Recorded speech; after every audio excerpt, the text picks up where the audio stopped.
Well, hey there, everybody. It's Dr. Steph here, and I'm just really checking in. I am speaking to you live from the Australian Evaluation Society International Conference being held right here in the Australian Capital Territory, and we are at the National Convention Centre. It's day 2 here at the conference, and I must tell you that it's been great. Honestly, it's been a fun-filled program, and here I've got the program, and we've just been hearing so many amazing conversations. Yesterday, we really got to hear about some of the work happening in the development space, and one of the things that really came home for me was the whole idea of really using new ways to tackle some of the challenges that people who are working in the development context face in the field. And I'm just going through the program to just highlight maybe one of the areas. So last evening we were looking at casting the net, the digital net, and we were looking at different approaches to use technology enabled monitoring and evaluation and learning in some of our Pacific Island context. And for those of you who know, I have worked quite extensively in the evaluation field, including as an advisor for the Australian government on one of its development programs. And just really listen today again, I sat in on one of the talks where they were really talking about how they're working with communities to tailor their solutions to meet the community at their needs, and really looking at community-led evaluation.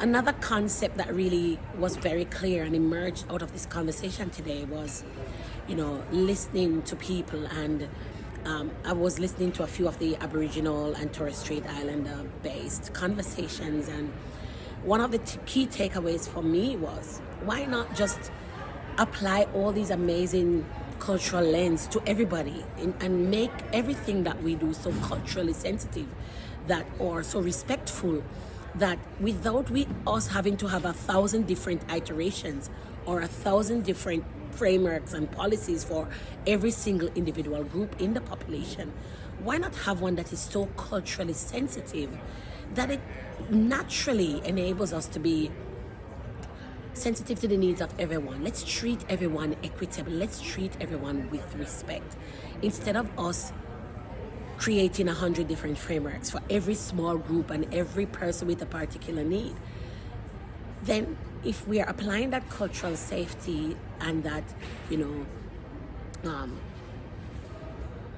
what do we call it, all of these different lenses that we're putting onto it, self-determination and ethical and equity lens to everything that we do, then nobody gets left behind. Because in every conversation, in every interaction, in every collaboration, in every partnership, we are bringing those considerations to every single conversation. And so, that was one of the big takeaways for me from these sessions today. And so, as I said, I was just checking in and sharing a quick thought here on the proceedings of the conference based on my own expertise in monitoring and evaluation and research, but also as a participant in the conversation, as a migrant woman in Australia and as an expert in my field. I really have enjoyed the conversation. I've enjoyed meeting people. I've met people from Uganda, Fiji, Tonga, Solomon Islands. I've met people from around the world, and the USA and the UK. And these are conversations that we must have. So just sharing a little bit of insight here. I'm actually sitting at the Gilibanga booth with this amazingly beautiful Aboriginal artwork in the background. They've created this amazing space here, and I'll take a little shot and show you of what the amazing space looks like. It's so comfortable. It feels like home. It feels like I'm sitting in a beautiful garden. And yeah, that's it. I'm just taking a break from some of the sessions today. It's been heavy, I can tell you. So I'm just taking a moment to sit down in this beautiful space. And I thought, let's share this beautiful space with my online viewers and my audience. I'd love to know your thoughts, love to hear what you think.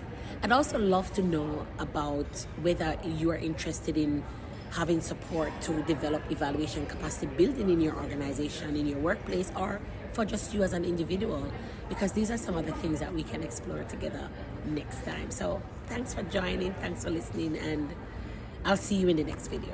Okay, bye bye for now.